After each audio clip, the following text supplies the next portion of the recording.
કોઈ પણ વ્યક્તિ સાથે લગ્ન કરીને ધોખેબાજી કે પછી બેવફાઈ ના કરો. લગ્ન પહેલાં જ જો તમે કોઈને પ્રેમ કરો છો, કોઈને પસંદ કરો છો, એ વ્યક્તિ સાથે સંબંધ કન્ટિન્યુ રાખવાના છો, એને ભૂલી શકો એમ નથી, તો પછી તમારા મા બાપને લગ્ન પહેલાં જ બધી ચોખવટ કરી દો, બધું જ અગાઉ એની સામે રાખી દો. પણ લગ્ન કરીને કોઈ વ્યક્તિની જિંદગી બરબાદ ના કરો, એ વ્યક્તિની જિંદગીને નર્ક ના બનાવો. પછી તમે એવું કહેશો જ્યારે આ બધું છતું થશે ત્યારે કે મને શરમ આવતી હતી મારા મા બાપને કહેતા કે હું મારા મા બાપને કહી નહોતો શકતો કે કહી નથી શકતી.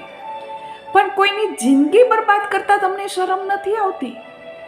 કોઈ વ્યક્તિની જિંદગી સાથે રમત રમતા તમને શરમ નથી આવતી?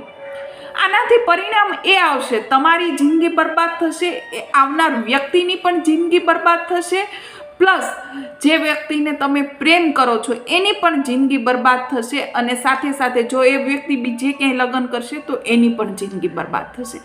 ચાર જિંદગીઓ બરબાદ કરવા કરતાં અગાઉથી જ બધું કહી દો ને, ચોખવટ પાડી દો તમારા મા બાપ આગળ.